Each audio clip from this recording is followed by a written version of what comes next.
Hey guys, Civilord here, back in with another action figure review. Today we'll be taking a look at probably the least exciting figure from this particular wave, to be honest with you, because today we're taking a look at the Marvel Legends quote-unquote mini comic wave. Yeah, we're still not sold on that idea, but today we're looking at Adam Warlock from the Infinity Gauntlet storyline with good old Thanos, everyone's favorite giant purple world destroyer. That said, this of course brought to us by the fine folks over at Hasbro, and you know, compared to dang near every other character in this wave, he is fairly basic. He's got a cape, he's got a new head, he's got a cool shtick, and he's got a pocket-sized Infinity Gauntlet you could put on several different characters. So, with that being said, why don't we cut right to the chase and get to the meat and potatoes of this review and take a look-see at all this guy has to offer in terms of accessories. Starting off with this very sticky-tacky, whatever you want to call it, mini-comic. Yeah, I still freaking hate these. I think they're stupid, but there you go. And, of course, I already mentioned it, he's got an Infinity Gauntlet. And all you gotta do for this is pop this other grip hand off. Which I have to say, Hasbro's on their Todd shit with this one, because this is an actual grip hand, whereas his right grip hand, the one I want to keep on the figure, is a freaking trigger finger. That's not a shout out to Todd McFarlane, I don't know what is. But putting this on, I do believe this is the outside, but don't quote me on that.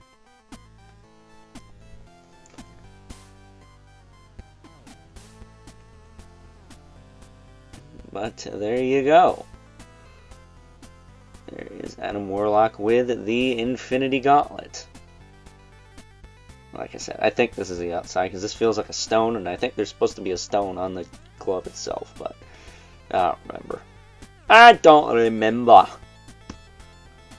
But there he is. You can put that on a ton of different figures. The wrist peg is not universal. I mean, you can't put it on a freaking Hulk or something, but most standard size Marvel Legends that will fit on. So if you want to give it to Spider-Man, you can. If you want to give it to an Iron Man, within reason, you can. If you want to give it to Cap, you probably can. So there you go. He's got a pair of fists, which it's nice to see a figure come with a pair of hands. Banshee, I'm looking at you. And then he comes with his shtick, which has this cool little winged fella on the top. Not sure what that is, but he can hold this in either hand.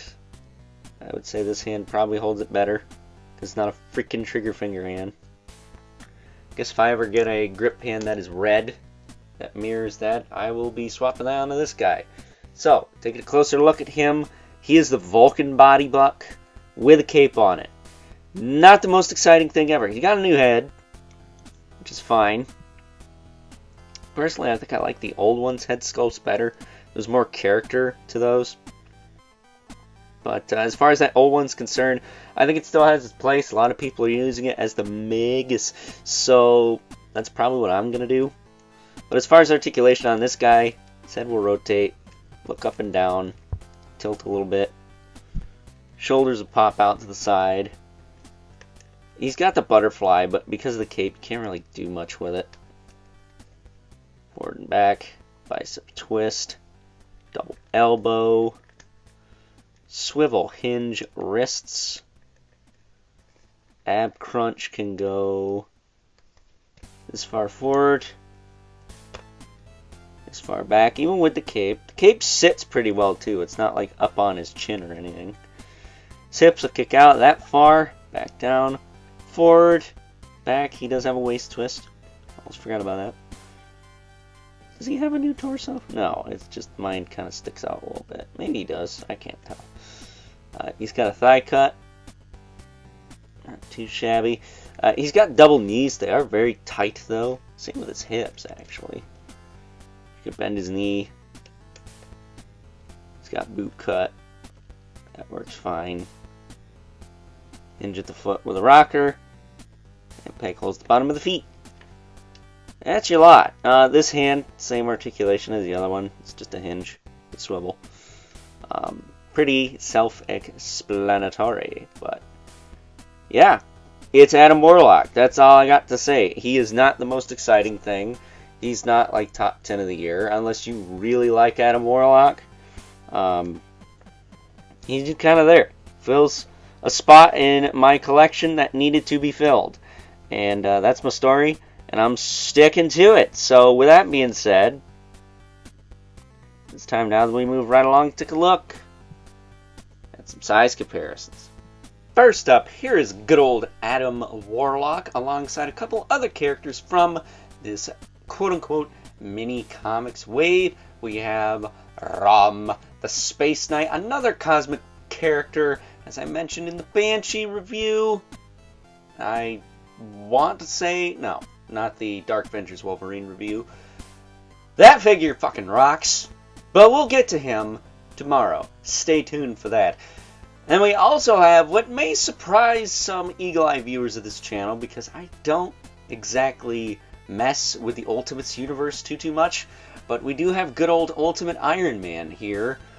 Both he and Rom actually make Adam Warlock look pretty insignificant and a little teeny tiny, because they are big, giant, robotic mech characters, and Ultimate Iron Man in particular, because this is a very bulky Chungus armor for Tony Stark there. So, getting these two out of the way,